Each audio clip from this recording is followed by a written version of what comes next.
everybody, once again welcome to St Paul's Sunday School. We are live on location, still in lockdown, still in our house in Chichester, but this week we've come out to the garden.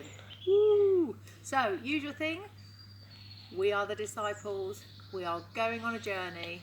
If you want to read along with us, it's from Luke 24 verses 13 to 35, I think-ish, should be, and it goes something like this. So we hope you like it, and we'll talk more at the end. Thanks. Hello my friends, what brings you here? Well, we're going to Emmaus in Galilee. Haven't you heard what's been happening in Jerusalem? Oh, our friend and our leader, Jesus, is a brilliant man. He's healed people, he's been teaching us for years, and we really thought he was the Son of God. We thought he was the Messiah. But then the leaders came and took him and crucified him, and we all thought he was dead. But then, this morning, some of the women in our party, they went to the tomb, and there they saw an angel, and the stone was rolled away, and the angel told them that Jesus is risen. And then they saw Jesus himself. We went to the tomb ourselves, and the stone was rolled away, but Jesus wasn't there. So we're a bit confused, really. Oh, you idiots! Have you not heard of the prophets? No. They said it was necessary for the Messiah to suffer and then rise again in glory. Oh, really? Huh? Oh, I guess I'll have to start from the beginning. Yes, please. So at the beginning, there was the world. Right? Right, got that. Okay. Blah, blah, blah, blah, blah, blah. Yes, so do you understand it now? Oh, we do. Thank That you all for makes explaining sense. it. Thanks so much. That's brilliant. But you are going to come and eat with us, aren't you? Sure. Come on in. Let's go and have some bread now we're here in Emmaus.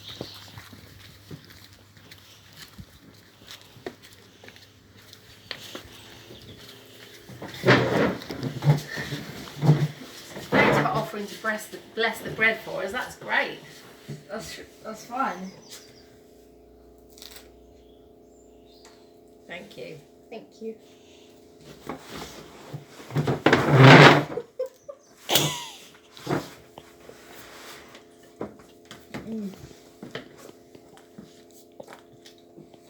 Oh my Lord. Where's he gone? That was Jesus. It was? Can't you feel it? I can feel it in my heart. That was definitely Jesus. What are you We going to do have to now? go back and tell the others in Jerusalem. Let's go tell them that we've seen Jesus and he really is risen. Let's go. Let's go. Right, come in, Jesus. Right then, that's our story for today. And the bread is good, I'm pleased to say. Now, we like the story, but it gave us some questions. There are some things that we didn't understand. And we're going to share those with you. And maybe you didn't understand them too, or maybe you did.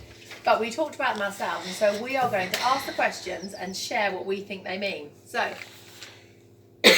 one thing we didn't understand is, it says in the passage that the disciples didn't recognise Jesus at first, that Jesus and God had made it so that they didn't recognise him, so that he just appeared like a normal bloke going along the road to Emmaus. They didn't know it was actually the risen Jesus.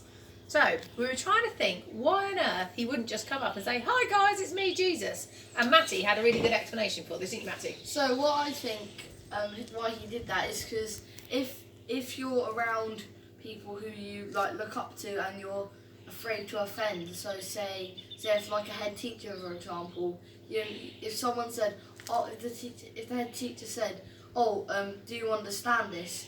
you would say, "Oh yeah," but then say if your friend said, "Oh, did you understand that in class today?" You would probably be more honest with them, and that's what I think that Jesus wanted to do. He wanted to know whether the disciples, what they thought about him and how much they knew and how much they understood. Aha! So you thought if they just thought he was a normal bloke, then they'd feel freer to talk and say, "Actually, we don't understand why this has happened." Whereas because Jesus had been part of their teacher, if he'd just come to them as Jesus, they would have been so shocked and said, "Oh, Jesus has risen." And then if he'd have said, "Do you understand everything I taught you?" they might have just gone, "Yes, sir. Yes, we did." And he wouldn't really have known what made sense to them and what didn't. So he wouldn't have known what he needed to explain to them before he went again.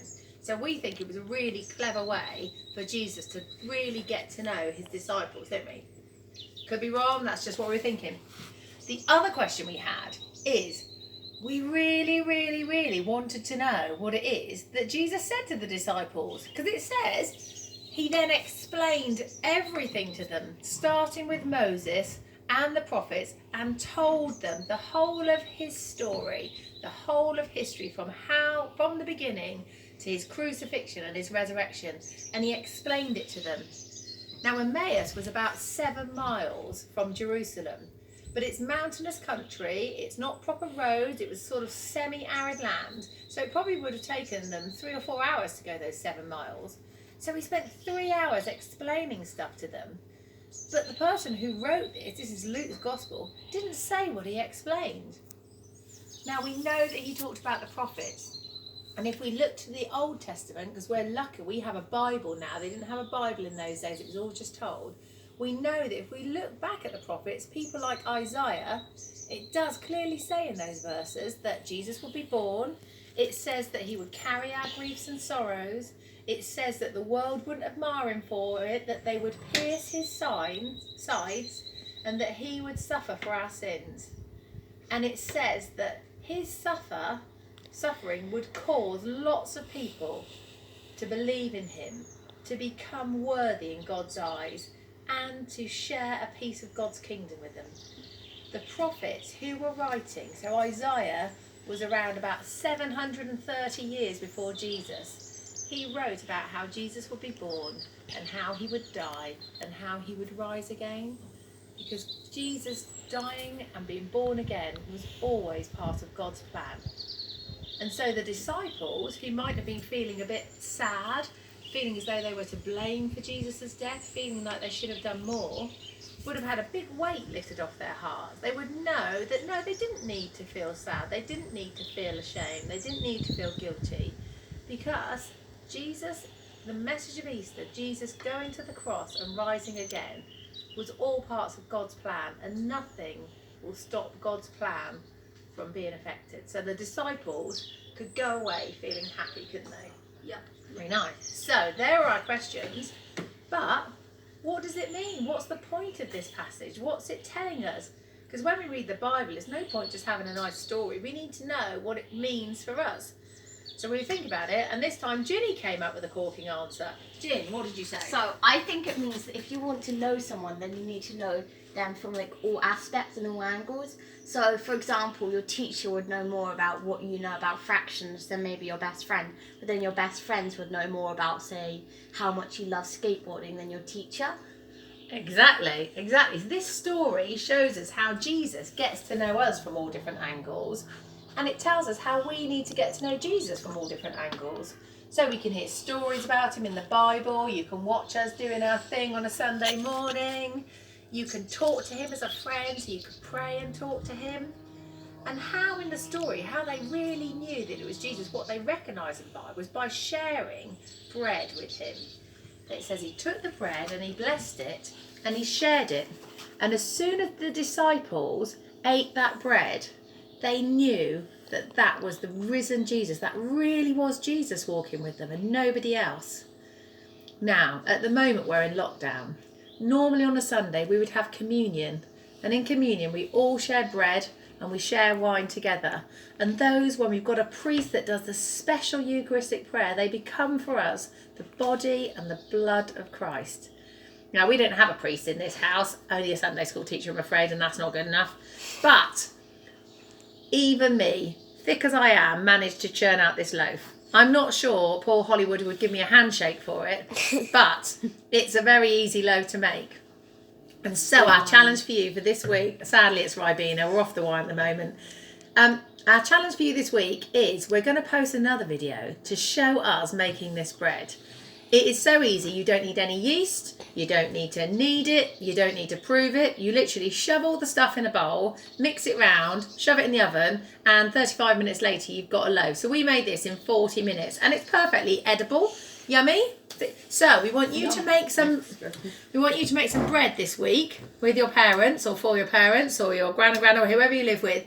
We'd like to make some bread and we'd like you to take a moment to think about Jesus and to think about God, because even if you don't make bread, even if you just butter a couple of slices of King's Mill or Hovis or what have you, even if you just get it out of a packet, that bread has still come from God. It's still grown from a seed that God has given to this earth. It is nourished by the sun. It grows in soil that God made. It is watered by rains that God sends us. So every piece of bread, whether it's been blessed by a priest or not, has God in it. It has goodness in it. It's a way that God is talking to us. It's a way that God can make us feel full and satisfied and nurtured. But you need to take the time to remember that. Otherwise, you just shovel down a piece of toast in the morning and not think about God at all. So this week, we would like to see if you can make a loaf. We'd like you to sit down and make some time to sit with your family and think about the good things that God has given us at the moment. It's a bit of a worrying time for lots of people, but there are still lots of good things in every day.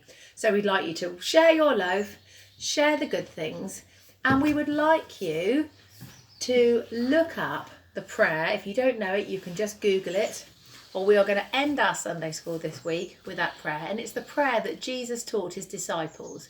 And he said, when you pray, you say this. So if you don't know any other prayers, you can just Google this one and say it. And it's an easy way to start talking to God. So your activities, if you go to our website, you will find some colouring, you'll find a couple of other activities, you'll find the recipe for the bread. I will also put the words of the Lord's Prayer on, but we are going to end this week's Sunday School with the Lord's Prayer, which we invite you to share with us as we say it together now. You ready, guys? Yep. Yes. Our Father, who art in heaven, hallowed be your name. Your kingdom come, your will be done, on earth as it is in heaven. Give us today our daily bread, and forgive us our trespasses, as we forgive those who trespass against us. And lead us not into temptation, but deliver us from evil. For yours are the kingdom, the power and the glory, forever and ever. Amen. Right, well done guys. So we look forward, next week we've got our all age service, so we'll be online. You will see some sheep and some pens moving around. Not real sheep, sadly, Playmobil sheep, but you'll see us there. So join us next week, and then we'll be back the week after with another story. I look forward to seeing your bread. Make sure you post some pictures on Facebook.